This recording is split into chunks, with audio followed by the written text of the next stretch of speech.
Hello everyone, welcome to my channel Gyan Anveshan. आज हम class 8 science book के चैप्टर 1 को डिस्कस करने वाले हैं, क्रॉप प्रोडक्शन एंड मैनेजमेंट।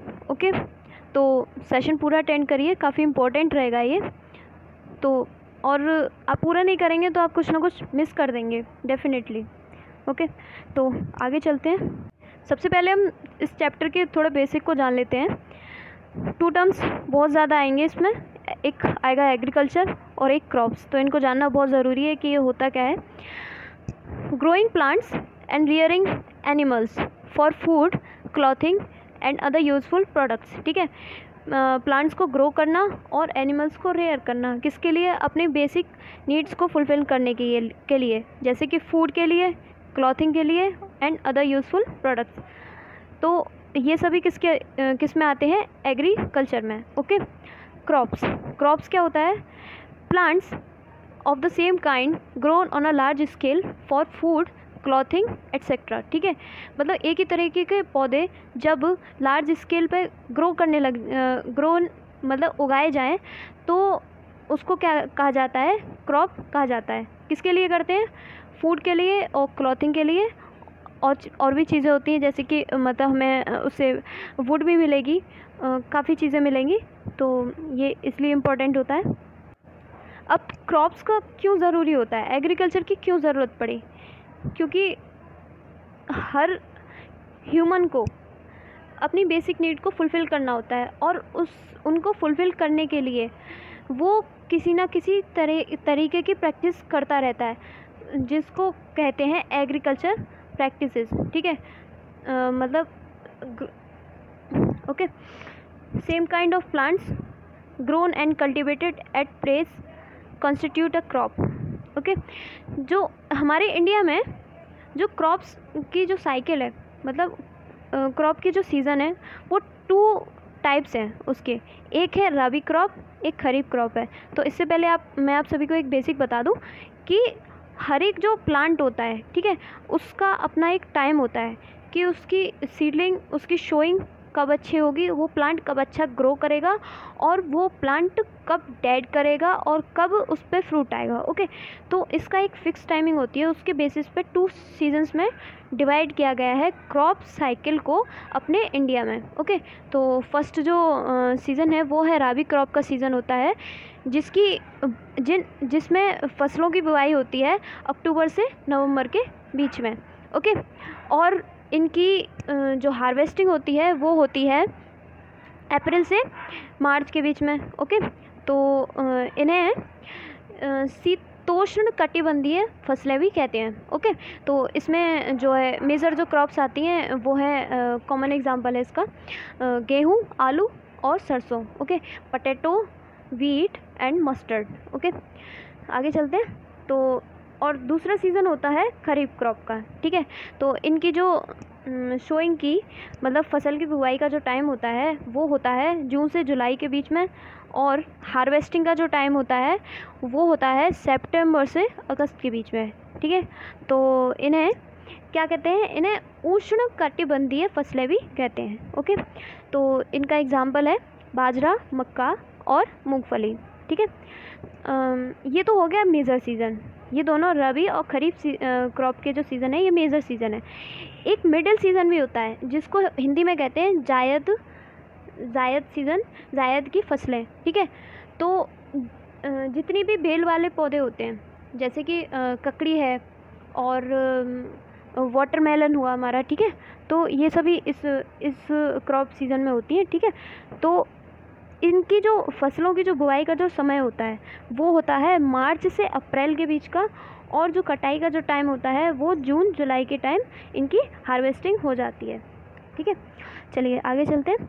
तो अब क्रॉप्स को करने के लिए कुछ चीज़ें बहुत ज़रूरी होती हैं, जैसे कि सॉइल का प्रिपरेशन करना, फिर उसके बाद बीजों को देखना कि बीज किस तरीके के हैं और उनको किस तरीके से बोया जाएगा खेतों में। तो ये सारी एग्रीकल्चर प्रैक्टिसेस होती हैं, मतलब ये पूरी साइकिल होती है, प्रोसेस होती है। ठीक है, किसी भी क्रॉप के लिए बीज के बोने से लेकर हार्वेस्टिंग तक की एक प्रोसेस। ठीक है, तो इसमें सबसे पहले क्या होगा? इसमें सबसे पहले हमें क्या करना पड़ता है कि सॉइल को प्रिपेयर करना पड़ता है, ठीक है। किसके लिए? सीड की शोइंग के लिए। तो किससे करते हैं उसे? टिलिंग और लेवलिंग से, ठीक है। तो सबसे पहले उसकी प्लोइंग होती है सैंड क्रॉप फील्ड्स की, सॉइल की, ताकि वो जो सैंड है वो पोरस बन सके और जो मिनरल्स हैं सैंड में वो आपस में मिक्सिंग हो सके, ठीक है, ताकि वो जो सीड्स हैं वो उसमें अच्छे से ग्रो कर पाएँ, इसलिए नेसेसरी होती है। फिर उसके बाद अब प्लोइंग करी तो क्या होगा, अगर हम किसी चीज़ को खोदेंगे तो वो अनइवन हो जाएगी, ठीक है। तो उसको लेवल करना भी ज़रूरी होता है ताकि उसमें चीज़ यूनिफॉर्मली ग्रो कर सके, ठीक है। तो उसके लिए किसका यूज़ किया जाता है? लेवलर्स का, ओके। तो ये मेजर इक्विपमेंट्स जो होते हैं, जैसे कि ट्रैक्टर्स है, ट्रैक्टर उसमें कुछ मशीन्स वगैरह, लेवलर्स एंड टिलर्स वगैरह उनको लगा करके उससे किया जाता है, ठीक है। अच्छा, फिर उसके बाद आता है सेकंड जो प्रैक्टिस होती है एग्रीकल्चर की। सॉइल प्रिपेयर कर लिया, फिर सेकंड क्या होगा? शोइंग ऑफ सीड, बीजों की बुवाई, ठीक है। अब हर एक बीज की अपनी प्रॉपर्टी होती है, हर एक सीड की अपनी प्रॉपर्टी होती है कि उसे एक पर्टिकुलर डेप्थ पे बोया जाता है और पर्टिकुलर डिस्टेंस पे, क्योंकि हर एक प्लांट का साइज़ भी अलग होता है। इसलिए नेसेसरी होता है कि इनकी नॉलेज होनी चाहिए कि उसको कितनी डेप्थ पे बोया जाए और कितनी डिस्टेंस पे उसको उसकी शोइंग करी जाए, ताकि गुड यील्ड मिल सके, ठीक है। अब ये भी देखना ज़रूरी होता है कि जो भी सीड्स शो कर रहे हैं वो कैसे हों? गुड वैरायटी के हों, ठीक है। अब शोइंग जो होती है वो किसकी हेल्प से करी जाती है? सीड ड्रिल्स, ये भी मशीन्स होती हैं, इनकी हेल्प से की जाती है, ओके। अब सॉइल का प्रिपरेशन हो गया और सीड की शोइंग हो गई। अब हर एक सीड को, हर एक प्लांट को न्यूट्रिशन की ज़रूरत होती है, तो उसके बाद क्या किया जाता है? सॉइल का रिप्लेनिशमेंट होता है और उसको मैन्योर से एनरिच किया जाता है, मैन्योर और फर्टिलाइज़र्स। अच्छा, ये मैन्योर और फर्टिलाइज़र्स हम अभी आगे समझेंगे कि इन दोनों में बेसिक डिफरेंस क्या होता है, ठीक है। तो इससे ये सब होता है, ठीक है। आगे चलते हैं। अब इसमें सबसे इम्पॉर्टेंट ये चीज़ होती है कि शोइंग हो गई, सॉइल का प्रिपरेशन हुआ, मैन्योर भी ऐड हो गया, तो उसमें वाटरिंग भी करी जाती है प्लांट्स के लिए और उसको न्यूट्रिशन प्रोवाइड कराने के लिए, ताकि वो अच्छे से ग्रो कर सके और गुड यील्ड हो उसकी। तो उसमें फिर वाटर की सप्लाई की जाती है, ओके। तो इस प्रोसेस को क्या कहते हैं? इरिगेशन, मतलब supply of water to crops at appropriate intervals, ठीक है। इंटरवल्स मतलब हर एक जो क्रॉप होती है उसका टाइमिंग होती है कि ये इसमें कितने दिन बाद वाटर सप्लाई करना है, ठीक है। तो फिर इसमें जो हमने सॉइल जो प्रिपेयर करी थी उसमें कुछ इंपॉर्टेंट टर्म्स भी हैं कि few inches of top soil is लूजन and turn ploughing and tilling, ठीक है। तो प्लोइंग की हेल्प से लूज़ की सॉइल। अब सेकंड चीज़ है वीड्स क्या होता है कि अनवांटेड प्लांट्स, मतलब जो भी प्लांट्स हमारे क्रॉप फील्ड्स में उगाते हैं जो हमारे किसी काम के नहीं होते, उनको हम वीड्स कहते हैं। तो उनको भी रिमूव करना ज़रूरी होता है ताकि उनका कोई भी गलत इफ़ेक्ट ना पड़े, जो भी हमने फसल उगाई है, फसल बो रहे हैं हम उसमें, ठीक है।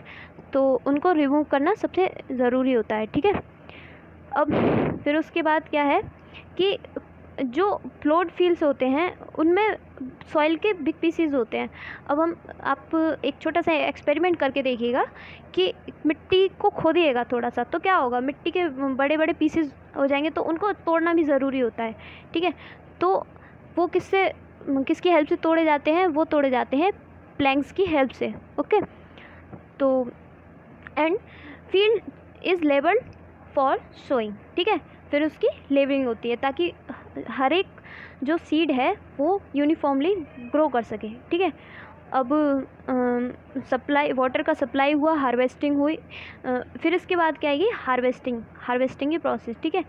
क्योंकि मैन्योर वगैरह ऐड करने की वजह से सब कुछ क्रॉप सही चलती है। फिर उस पर फूड आता है, मतलब ग्रेन्स आते हैं, जैसे वीट का है तो वीट आएगा उस पर। फिर वो पकने के बाद में फिर उसका क्या टाइम आता है, हार्वेस्टिंग। मतलब नेक्स्ट जो एग्रीकल्चर प्रैक्टिस होती है वो होती है हार्वेस्टिंग, मतलब फसल की कटाई। ठीक है, तो harvesting is the cutting of the mature crop manually और बाय मशीन्स। ओके, और फिर हार्वेस्टिंग के बाद सबसे इम्पॉर्टेंट चीज़ है उस हार्वेस्टेड क्रॉप में से सीड्स को अलग करना, क्योंकि होल प्लांट की हार्वेस्टिंग होती है किसी किसी क्रॉप में, तो उसमें से ग्रेन्स का सेपरेशन, तो उसको क्या कहते हैं, थ्रेसिंग। ठीक है, मतलब separation of grains from the chaff. Okay, तो उसको क्या कहेंगे, थ्रेसिंग। जैसे कि गेहूं का फसल जो होती है पूरे प्लांट को कट किया जाता है, फिर थ्रेसर की हेल्प से उसमें से ग्रेन्स को अलग किया जाता है। ओके, अब ग्रेन्स को अलग कर लिया, अब सबसे बड़ा टास्क है ग्रेन्स की प्रॉपर स्टोरेज का, क्योंकि आपने देखा होगा कि अगर किसी भी चीज़ में थोड़ी सी भी नमी रह जाती है तो उसमें कीड़े लग जाते हैं, मतलब उसमें पेस्ट लग जाते हैं और माइक्रो ऑर्गेनिजम्स ग्रो करने लग जाते हैं। जैसे कि अगर हमारी जो आपने देखा होगा, नॉर्मल सी बात है, घरों में गेहूँ में घुन लग जाते हैं, है ना। या फिर आप ब्रेड को ही ले लीजिए, अगर ब्रेड में थोड़ी सी भी नमी होगी तो क्या होगा, उसमें मोल्ड ग्रो करने लग जाएगी। तो उसको प्रॉपर टेम्परेचर पे और प्रॉपर्ली उसको ड्राई करके ग्रेन्स को उसको स्टोर करना ज़रूरी होता है, क्योंकि वो फिर उस स्टोर्ड ग्रेन्स को किससे बचाता है, पेस्ट से एंड माइक्रो ऑर्गेनिजम्स के। ठीक है, तो ये बहुत इम्पॉर्टेंट टर्म होता है इसमें, मतलब इम्पॉर्टेंट स्टेप होता है फूड ग्रेन्स और फूड की स्टोरेज के लिए। ओके, इसमें टेम्परेचर को भी फिक्स करना बहुत ज़रूरी होता है, क्योंकि पर्टिकुलर टेम्परेचर पे ही एक मतलब वो सरवाइव करेगा पेस्ट। ठीक है, अब इससे आगे एक टर्म है एनिमल हस्बेंड्री। एनिमल हस्बेंड्री में क्या होगा कि जो एनिमल्स रेयर करे जाते हैं, ठीक है, अपनी नीड को फुलफ़िल करने के लिए, जैसे कि मतलब वो उससे उसका मीट के लिए भी हो सकता है, हैन से एग के लिए होगा, चिकन के लिए होगा, तो ये सभी किसके अंदर आते हैं, एनिमल हस्बेंड्री के अंदर। ठीक है, तो अभी थोड़ा सा हम ये जान लेते हैं कि फर्टिलाइज़र और मैन्योर में क्या डिफरेंस होता है। फर्टिलाइज़र जो होते हैं वो इनऑर्गेनिक कंपाउंड्स होते हैं, जिसमें कुछ न्यूट्रिएंट्स कंटेंट होते हैं, जैसे कि नाइट्रोजन, पोटेशियम एंड फॉस्फोरस। ठीक है, तो ये बेसिकली फैक्ट्रीज़ में ग्रो किए जाते हैं, मतलब फैक्ट्रीज़ में बनते हैं। ओके, जो फर्टिलाइज़र्स होते हैं। ठीक है, तो example urea, ammonia, sulphate and potash. Cultivator, ठीक है, कल्टीवेटर एक एग्रीकल्चर टूल होता है। ठीक है, तो जिसका यूज़ किया जाता है किसमें, प्लगिंग में, मतलब सॉइल की जुताई के लिए। ओके, तो इसको मतलब ट्रैक्टर के थ्रू ड्राइव किया जाता है। और एक और इम्पॉर्टेंट एग्रीकल्चर टूल है हो।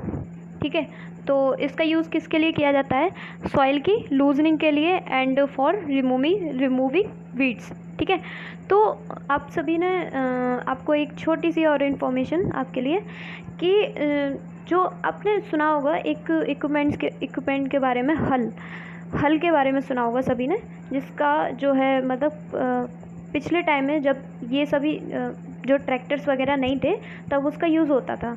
उससे ये था कि उसके बेनिफिट तो काफ़ी थे, लेकिन उसका सबसे बड़ी डीमेरिट ये थी कि उसमें जो टाइम की कंजम्पशन सबसे ज़्यादा होती थी और उसके लिए लेबर भी चाहिए थी। तो इस वजह से इन इक्विपमेंट्स का होना अब ज़रूरी हो गया, जिसकी वजह से समय की बचत होती है और लेबर भी इतनी नहीं चाहिए होती। ओके, चलिए आगे चलते हैं।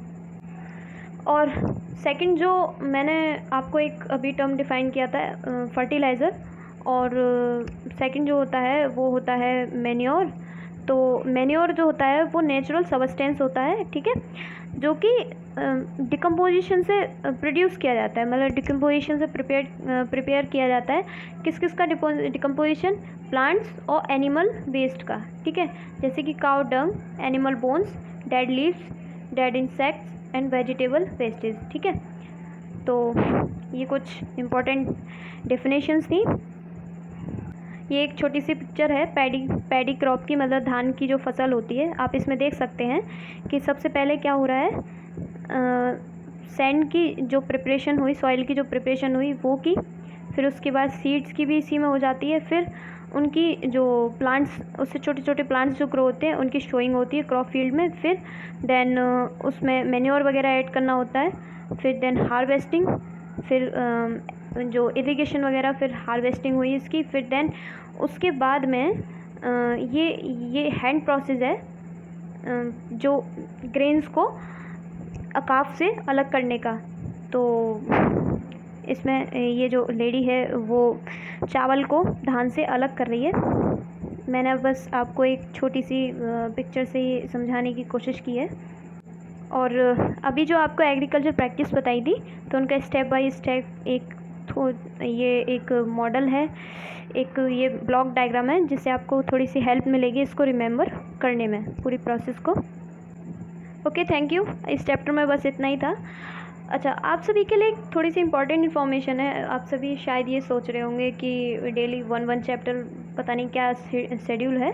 तो आप सभी को एक थोड़ा सा अपना शेड्यूल, हमारा जो शेड्यूल है वीकली, उसको आपको थोड़ा सा डिफ़ाइन कर देते हैं कि हमारा जो मंडे को रहेगा वो है क्लास 6 की साइंस का, एंड फिर ट्यूसडे को क्लास 6 मतलब ज्योग्राफी बुक का एक चैप्टर, एंड वेडनेसडे को हम क्लास 7 की साइंस बुक के एक चैप्टर को कवर कराएंगे, और फिर उसके बाद में थर्सडे को हम क्लास 7 की एक ज्योग्राफी बुक के एक चैप्टर 1, एंड देन फ्राइडे को 8 साइंस से, ठीक है, एंड सैटरडे को ज्योग्राफी से। ठीक है, तो ये थोड़ा सा शेड्यूल है, और मैं कोशिश करूँगी कि इन तीनों क्लासेस की साइंस और ज्योग्राफी पोर्शन को मैं कंप्लीट करा सकूं, और आपको एक नॉलेज डेवलप होगी। सो प्लीज़, जो मैं प्लेलिस्ट बनाने वाली हूँ आप उसको रेगुलर देखें, ताकि आपको एकेडमिक एग्ज़ाम्स और जितने भी टीचिंग एग्ज़ाम्स होते हैं उसमें हेल्प मिलेगी।